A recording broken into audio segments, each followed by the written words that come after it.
I do want to answer your question on Iran, of course. The maximum pressure campaign on Iran continues, but as you know, the president has made it clear he wants to see dialogue and discussion with Iran while making his directive about Iran never being able to obtain a nuclear weapon quite clear. And the president spoke to the Sultan of Oman today, who helped facilitate these talks. I have a readout for all of you. He held a call with the Sultan of Oman today, and he thanked him for hosting the first direct meeting between the United States and Iran and emphasized the need for Iran to end its nuclear program through negotiations. The two leaders also discussed the United States' ongoing operations against the Houthis and emphasized that the Houthis will pay a severe price until they end their attacks on maritime traffic in the Red Sea. As you know, an additional negotiation between Steve Witkoff and Iran's representative has been scheduled for Saturday. And since these are ongoing negotiations, I have nothing more to add on that. Thanks about Iran. Sure. Oh, thank you, Karoline. When you said that the president said that Iran will never have nuclear weapon, is the focus on dismantling the entire nuclear program, or it just restricting enriched uranium or the missile program? The president does not want to see Iran have a nuclear program. He does not want Iran to obtain a nuclear weapon. He's been very clear about this. Shelby.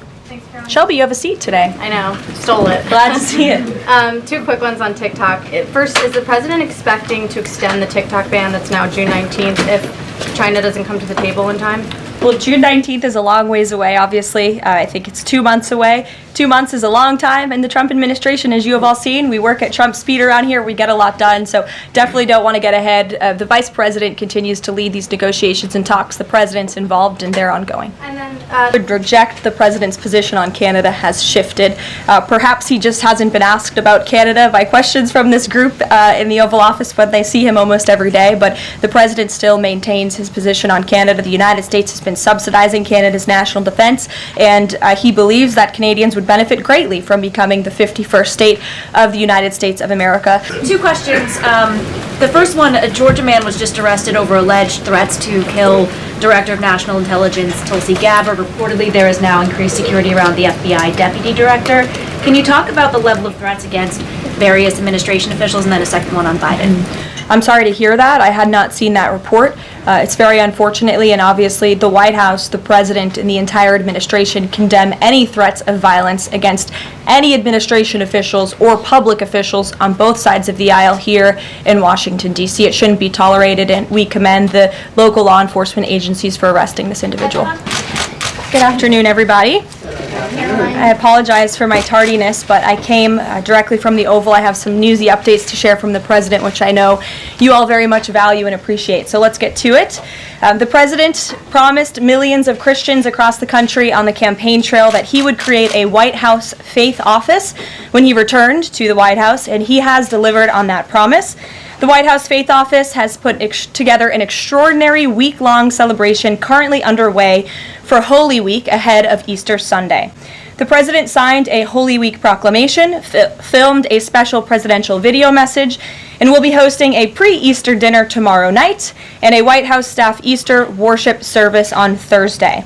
The president and the First Lady are honored to continue the tradition of the White House Easter egg roll, which will take place on the South Lawn next Monday.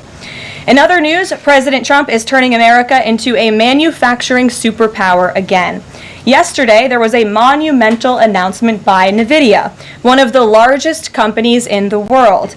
This is just the latest example. For the first time ever, chip-making giant NVIDIA will produce AI supercomputers entirely in the United States, as part of its pledge to produce $50 billion worth of AI infrastructure in our country over the next 4 years.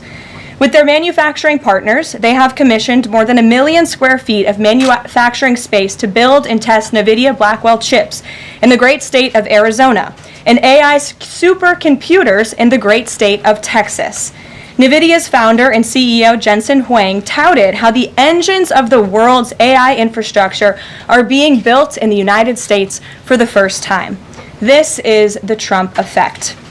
This follows trillions in other U.S. investments announced already, including $500 billion from Apple in U.S.-based manufacturing and training, $100 billion from TSMC in U.S.-based chips manufacturing, and the $500 billion private investment led by OpenAI, Oracle, and SoftBank in artificial intelligence infrastructure. Under President Trump, We're going to produce the cars, the ships, the chips, the airplanes, minerals, and medicines that we need right here in America at the hands of American workers. On the border, President Trump continues to break records and protect our homeland. According to CBP, Border Patrol apprehensions along the southwest border for the entire month of March 2025 were lower than the first 2 days of March 2024 under Joe Biden. Incredible law enforcement officers are arresting violent illegal aliens from American communities every day. Here are a few examples from the latest ICE report, which I received this morning. ICE Los Angeles arrested a 54-year-old citizen of Mexico convicted of rape by threat, sodomy with a person under 14 years, and kidnapping in San Jose, California. ICE Houston has arrested a 23-year-old citizen of Mexico convicted of predatory criminal sexual assault of a child in Cook County, Illinois. ICE Houston arrested a 64-year-old citizen of Honduras convicted of murder in Los Angeles County, California. ICE Chicago arrested a 49-year-old citizen of Guatemala convicted of assault and arson in Prince Williams, Virginia, not far from here. ICE Denver arrested a 36-year-old citizen of Mexico who is registered as a sex offender and has been convicted of sexual assault of a child in Lake County, Colorado. ICE Baltimore arrested a 50-year-old citizen of China convicted of sex trafficking in Bel Air, Maryland. And ICE Boston arrested a 46-year-old citizen of Jamaica convicted of 3 counts of rape of a child and 2 counts of indecent assault and battery of a child under 14 in Boston, Massachusetts. President Trump and our administration will not rest until every single violent illegal alien is removed from our country. The safety of the American people is too important to settle for anything less. On that note, the Democrat and media outrage over the deportation of Abrego Garcia, an MS-13 El Salvadorian illegal alien criminal who was hiding in Maryland, has been nothing short of despicable. Based on the sensationalism of many of the people in this room, you would think we deported a candidate for Father of the Year. That's because, unfortunately, many in this country care more about this quote-unquote Maryland father, a legal alien MS-13 gang member, than a Maryland mother and an American citizen who was brutally murdered at the hands of a different illegal alien. Of course, I am referring to Rachel Morin. And if you didn't see, yesterday, a Maryland jury found illegal alien Victor Antonio Martinez Hernandez guilty of murdering Rachel Morin in August of 2023. She was a 37-year-old mother of 5 who was jogging in an otherwise safe community northeast of Baltimore when this monster ambushed, strangled, and beat her to death before stuffing her brutalized body in a tunnel drain. The Morin family finally got justice yesterday, but they will never get Rachel back. Our hearts go out to Rachel's family, her 5 children, and her mother, Patty, who has suffered the unimaginable loss of her daughter. In case you missed it last week, President Trump signed a national security presidential memorandum directing federal agencies administering federal land on the border to make land available to the Defense Department in a new national defense area. This followed the president's Day 1 executive order committing his administration to marshal all available resources and authorities to stop the unprecedented flood of illegal aliens into our country and to obtain complete operational control of the borders of the United States of America. Once again, the president is fulfilling another key promise. This new national defense area spans more than 170 miles across our border in New Mexico, but in the coming weeks, this administration will add more than 90 miles in the state of Texas. This national defense area will enhance our ability to detect, interdict, and prosecute the illegal aliens, criminal gangs, and terrorists who were able to invade our country without consequence for the past 4 years under the Biden administration. It will also bolster our defenses against fentanyl and other dangerous narcotics that have been poisoning our communities. With all of this work being done to make America great again, we continue to see a positive response from the American public. A brand new poll published from the Daily Mail and JL Partners this morning found that President Trump's approval rating is at an all-time high. That's because the president is working tirelessly to keep his promises to the American people, as I just saw him doing today in the Oval Office. We have a reporter in our new media seat today, Matthew Foldy. I like your boots, Matt, who is the editor-in-chief of the Washington Reporter. Washington Reporter is a new, fast-growing outlet that breaks stories about legislation and interviews leaders in Congress and across the administration. The publication's readership includes the highest levels of business and government. And with that, please kick us off, Matt. And we've interviewed you as well. So Karoline, That's thanks right. so much for having me here on behalf of our readership and the millions of Americans who I think appreciate what you're doing with the new media seat here and making this a more accessible briefing room. I'm curious with Harvard, we saw the Trump administration today announced it's cutting around $2 billion, or freezing $2 billion in funds to Harvard because the campus has serious problems with violence and with anti-Semitism. We saw former President Obama, side with Harvard, which rejected the Trump administration's demands. I'm curious, where does the administration see this going with Harvard and with other colleges and universities in America that are refusing to reform in wake of the sort of craziness that we've seen take over some of them? Thank you, Matt, for being here, and thanks for the question. When it comes to Harvard, the president's position on this is grounded in common sense, in the basic principle that Jewish American students, or students of any faith, should not be illegally harassed and targeted on our nation's college campuses. And we unfortunately saw that illegal discrimination take place on the campus of Harvard. There are countless examples to prove it, particularly with the stunning confession by then Harvard President Claudine Gay, who said that bullying and harassment depended on the context. The president at that time made it clear to the American public he was not going to tolerate illegal harassment and anti-Semitism taking place in violations of federal law. So the president made it clear to Harvard, follow federal law, no longer break Title VI, which was passed by Congress to ensure no student can be discriminated against on the basis of race, and you will receive federal funding. Unfortunately, Harvard has not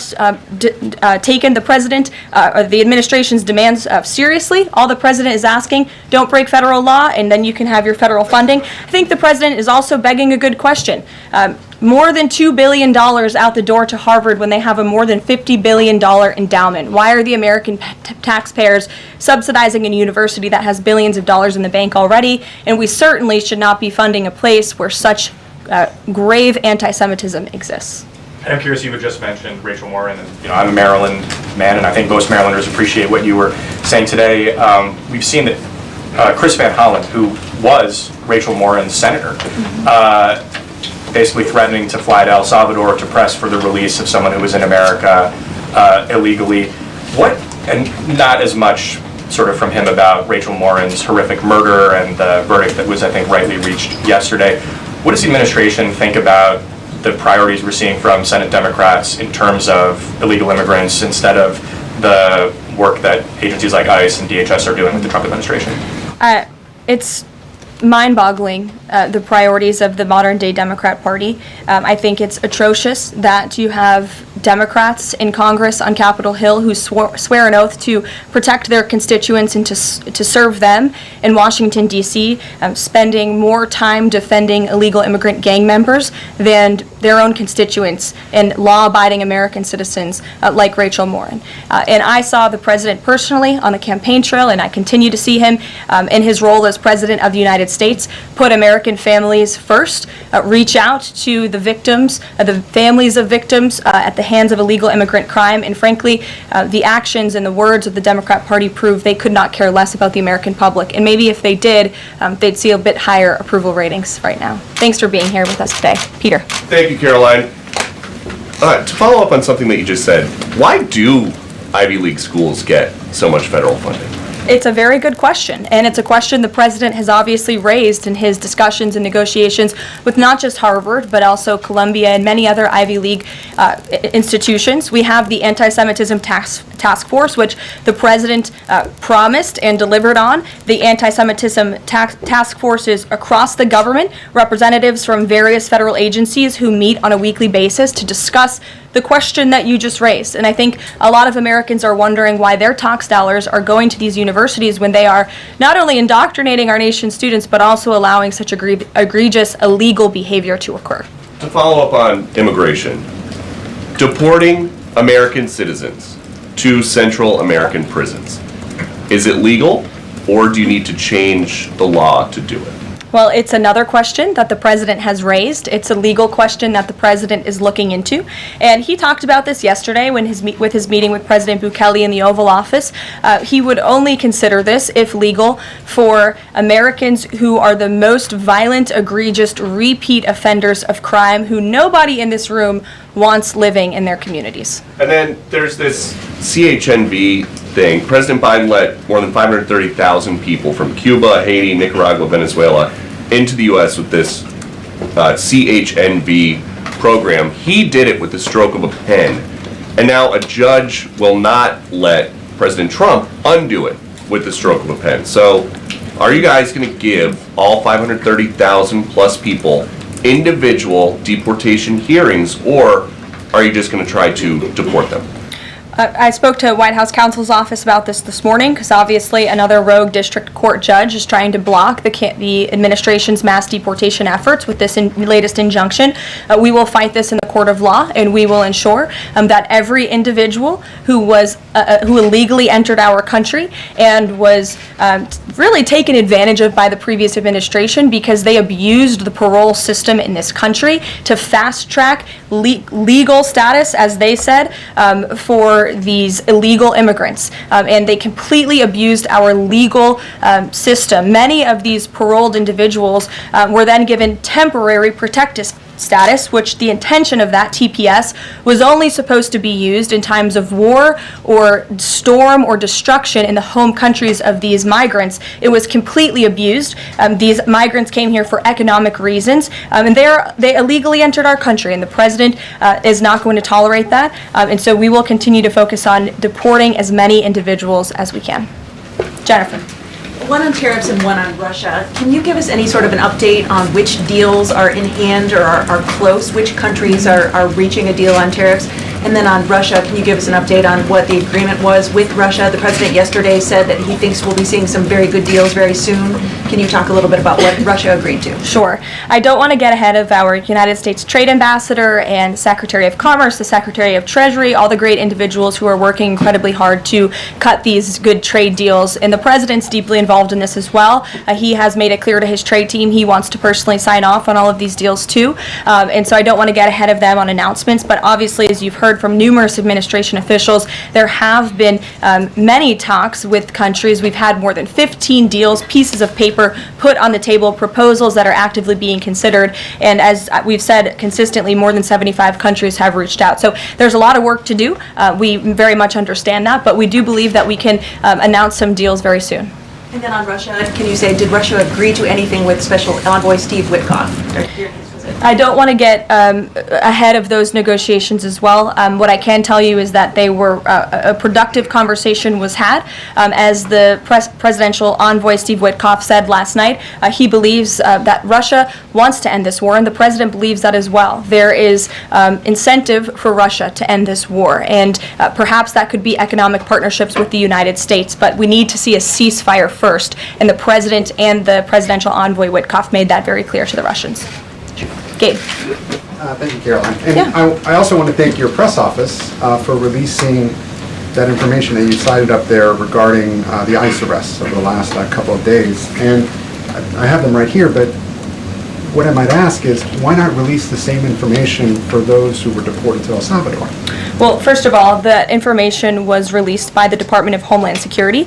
The individuals on the flights to El Salvador are foreign terrorists, and those are counterterrorism operations. They are much different than the arrests and final order of removals that you see on a day-to-day basis that law enforcement agents are conducting around the country. That information was not, to that detail, was not released by DHS, though. I just told you the reason. It was a counterterrorism operation, a deportation of foreign terrorists, not illegal criminals who have been convicted of heinous crimes living in our American communities. It's two different things. Foreign terrorist, illegal immigrant criminal, two different things, two different definitions. You should look them up. Christian, go ahead. Yeah, thanks, Caroline. Does the president support raising the corporate tax rate to pay for all these other tax cuts he wants to see move through Congress? Look, I've seen this idea proposed. I've heard this idea discussed, but I don't believe the president has made a determination on whether he supports it or not. And then secondly, do you have any information on the status of Eden Alexander? Hamas says they lost contact with the unit guarding him following an Israeli airstrike earlier today. I don't have updates. I have not seen that report, but I can certainly check in with our National Security Council. I have spoken to the president about Eden Alexander, and he's made it very clear to our national security team that finding him is a priority, but unfortunately I don't have any updates to share. But it's a very important matter, and certainly we can check in. Sure. Hi. How concerned is the president that a federal judge could hold a Trump administration official in contempt of court for defying deportation orders? We are complying with all court orders. So I see what you're trying to do there with that question, but we're very confident that every action taken by this administration is within the confines of the law, and we continue to comply with the court's orders. And you have seen that, and the president made that clear yesterday in the Oval Office with President Bukele. Sure. Thanks, Caroline. Could you, just going back to El Salvador, could you just explain to us a little bit more about the legal basis on which you may be able to send US citizens to prison there? I know you said President Trump is looking at it, but can you explain to us a little bit more about how that might be possible? We're looking at it, and when I have more for you to share, I certainly will. Sure. Still going off the El Salvador questions, yesterday in the Oval Office, administration officials made it very clear that El Salvador is responsible for Mr. Abrego Garcia, yet El Salvador's president said we're not going to do anything with him. So my question is, who is responsible for this man and where he's going to end up? Well, no. First of all, President Bukele said that he is not going to smuggle a foreign terrorist back into the United States of America, as many in this room in the Democrat Party seemingly want him to do. Abrego Garcia was a foreign terrorist. He is an MS-13 gang member. He was engaged in human trafficking. He illegally came into our country. And so deporting him back to El Salvador was always going to be the end result. There is never going to be a world in which this is an individual who's going to live a peaceful life in Maryland, because he is a foreign terrorist and a MS-13 gang member. Not only have we confirmed that, President Bukele yesterday in the Oval Office confirmed that as well. So he went back to his home country, where he will face consequences for his gang affiliation and his engagement in human trafficking. I'm not sure what is so difficult about this for everyone in the media to understand, and it's appalling, truly appalling, that there has been so much time covering this alleged human trafficker and this gang member, MS-13 gang member. It's truly striking to me. Karen. Thanks, Caroline. The president was posting on Truth Social today about helping American farmers. And last week in his cabinet meeting, he was talking about a plan to work with farmers to retain workers who are in the U.S. illegally, provided that they leave and then come back through what he said would be a legal process. Can you give details on what that would look like? How many workers he's talking about? How long a plan like that would take to implement, and the timeline for more details on getting this actually to implementation? I can check in with our immigration and our policy team and get you some more details on that, Karen. And is this something he wants to roll out soon? I mean, he was talking back and forth with Secretary Rollins. Right. This is kind of imminent that he wants to do this. Yeah, look, the president is in constant communication with all of his cabinet secretaries, particularly Secretary Rollins, who has the backs of American farmers and ranchers. It's something that he spoke about with her in the front of all the cameras in the cabinet room, but I'll check in with not only our immigration team, but also with USDA, and we'll get you an answer. Jonathan. Hi, Caroline. Hi, it's good to see you in here. You too. The president has long said that it would be an abuse of power for a president to direct prosecutors to investigate him. Last week, President Trump explicitly directed the Justice Department to scrutinize Chris Krebs to see if it can find any evidence of criminal wrongdoing. How is that not an abuse of power to direct the Justice Department to look into an individual, a named individual? Look, the president signed that executive order. It's the position of the president in this White House that it's well within his authority to do it. Otherwise, he wouldn't have signed it. And he signed it, and that's his policy. Jeff, how you doing? Fine, thanks. Thanks, Caroline. A follow-up on Harvard. The president floated on Truth Social, I believe, the possibility of removing tax-exempt status. How serious is that threat, and are there other universities he's considering? And then a follow-up question on foreign policy. What are your Can you give us an update on what the president hopes to come from the next round of talks with Iran? Sure. First, when it comes to Harvard, as I said, the president has been quite clear they must follow federal law. He also wants to see Harvard apologize, and Harvard should apologize for the egregious anti-Semitism that took place on their college campus against Jewish American students. There were professors who said that he had engaged in discriminatory behavior against Jewish students. Of course, you had the former president of the university saying bullying and harassment depends on the context. You also had an encampment on Harvard Yard that we all saw play out before the cameras. The university failed to impose formal discipline on any students for this anti-Semitic conduct violations, including the occupation of a campus building and the disruption of classes with bullhorns. The president believes Harvard should apologize to its Jewish American students for allowing such egregious behavior. As for the tax-exempt status, I would defer you to the IRS for any updates. I do want to answer your question on Iran. Of course, the maximum pressure campaign on Iran continues, but as you know, the president has made it clear he wants to see dialogue and discussion with Iran while making his directive about Iran never being able to obtain a nuclear weapon quite clear. And the president spoke to the Sultan of Oman today, who helped facilitate these talks. I have a readout for all of you. He held a call with the Sultan of Oman today, and he thanked him for hosting the first direct meeting between the United States and Iran and emphasized the need for Iran to end its nuclear program through negotiations. The two leaders also discussed the United States' ongoing operations against the Houthis and emphasized that the Houthis will pay a severe price until they end their attacks on maritime traffic in the Red Sea. As you know, an additional negotiation between Steve Witkoff and Iran's representative has been scheduled for Saturday. And since these are ongoing negotiations, I have nothing more to add on that. Thanks about Iran. Sure. Oh, thank you, Karoline. When you said that the president said that Iran will never have nuclear weapon, is the focus on dismantling the entire nuclear program, or just restricting enriched uranium or the missile program? The president does not want to see Iran have a nuclear program. He does not want Iran to obtain a nuclear weapon. He's been very clear about this. Shelby. Thanks, Caroline. Shelby, you have a seat today. I know, stole it. Glad to see it. Two quick ones on TikTok. First, is the president expecting to extend the TikTok ban that's now June 19th if China doesn't come to the table in time?